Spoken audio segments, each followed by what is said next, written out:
Last line of the gospel today, the 14th chapter of Luke. You cannot serve both God and mammon. Well, what is mammon? That was an ancient word in Jesus' time that just meant the worldly riches.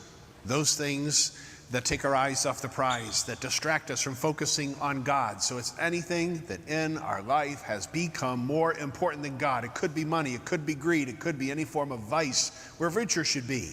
You cannot have both. You cannot serve both God and mammon. And yet Jesus and the prophets who came before him very often experienced people trying to do just that, to serve both God and worldly riches, to have their cake and eat it too. We see that in the minor prophet Amos. We don't hear about him much in the readings at Sunday Mass, but he was 750 years before the birth of Jesus. And yet as proof, there's nothing new under the sun. Amos felt the same way about the merchants at the temple in his time as Jesus did at the beginning of John's gospel, as we shall soon see. In the first reading today, Amos looks at these men sitting there in the temple or in the synagogues, and they're praying. They're saying all the right prayers. They're doing what's expected of them. But while they're sitting there and they're daydreaming and their mind is wandering, they're also plotting what's going to happen the next day, when they go right back to cheating other people out of their hard-earned money, especially the poor. And in Amos' eyes, that was theft, taking what little somebody has left and for no good reason. Amos saw them fixing the scales for their benefit, raising the prices of goods, raising the commission on the currency exchange for Jewish pilgrims that came from other countries all over the world to worship and offer sacrifice at the temple. And so he puts those men on notice that just saying the prayers in the temple wasn't going to be good enough. You better live them when you leave. Because he said, God won't forget anything you've done. God sees everything that you're doing. The unstated truth is God would forgive them if they could get over themselves, admit of any sin, and ask his forgiveness for them. Now that was 750 years before Jesus. But when Jesus came into the flesh and entered our world, he saw that things had not changed. The beginning of John's gospel, we find his first visit to the temple as an adult. And what does he see during the week of Passover? This time the sinning is going on right inside the temple premises. The market keepers were there waiting to pray, P-R-E-Y, upon the pilgrims coming from everywhere to offer Passover sacrifice at the temple in Jerusalem. Because they traveled far and often on foot, they had to travel lightly, and they had to buy everything they needed for the feast once they got there. And the shopkeepers of Jerusalem knew it.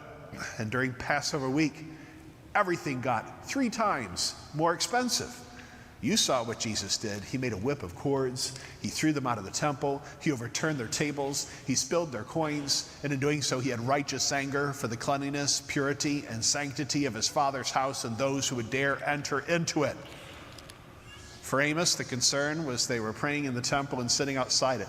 For Jesus, those sins had come home. It was happening right there in what the Jewish people believed was God's house, his dwelling on earth, and he would have none of it.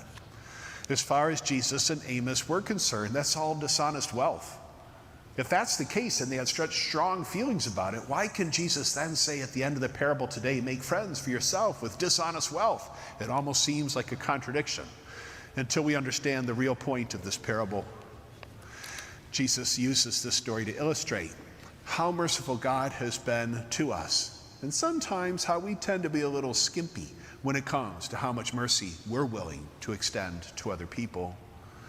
The steward was called into the master's office to give an accounting. It was an immediate audit.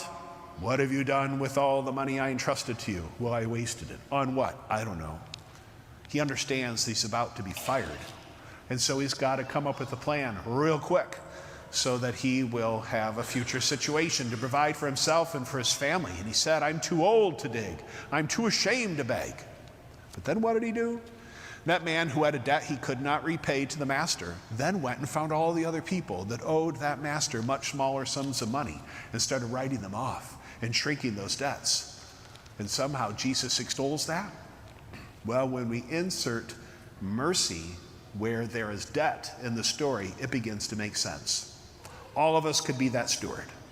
All of us are one day going to face the judgment day where we will make an accounting of our stewardship.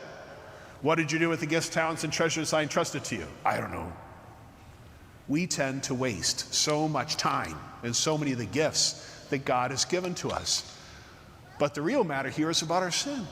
Our sin is a debt.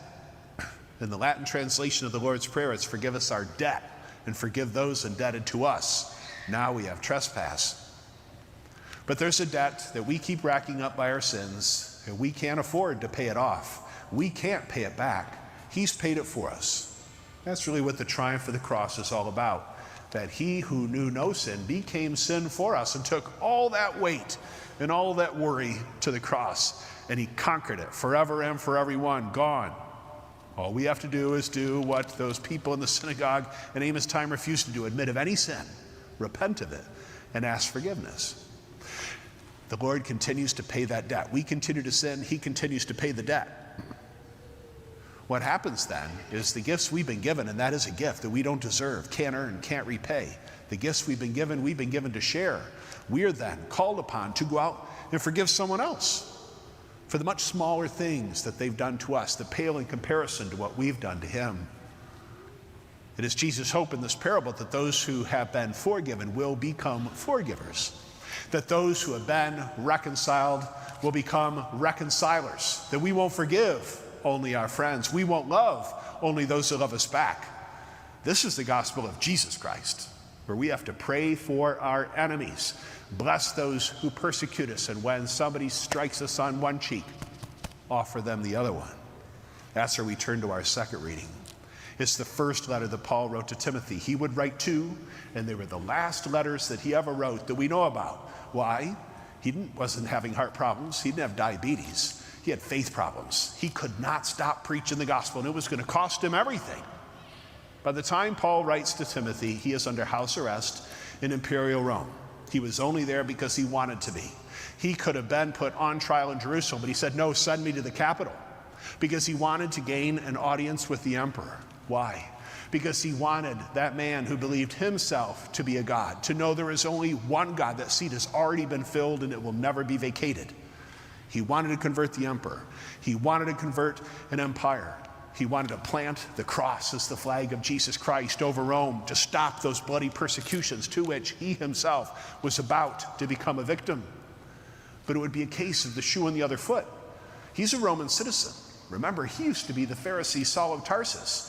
He wasn't the persecuted, he was the persecutor. He wasn't a missionary, he was a murderer. He was sending Christians to their death. He hated the Christians, he hated the Gentiles more. And then, what must be God's ironic sense of humor, he took the murderer, made him a missionary, and sent him to convert the very Gentiles he used to despise. And now, the murderer who became a missionary will soon become a martyr. And that's why Paul is writing these two letters to Timothy. He brought Timothy into the faith as a convert. Timothy had accompanied him on many of his missionary journeys.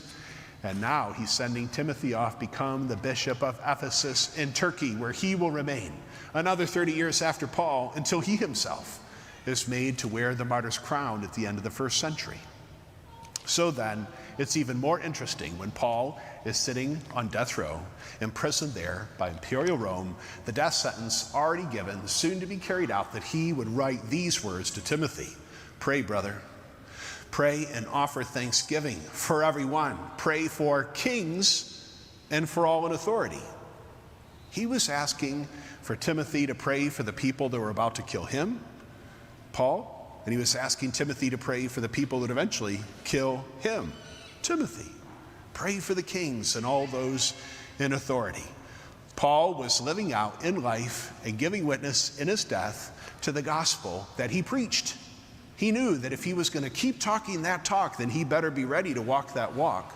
And if he was telling other people that they have to pray for their enemies and bless those who persecute them, he better be willing to do it himself, in full imitation of Jesus, who from the cross breathed out, "Father, forgive them, they know not what they do."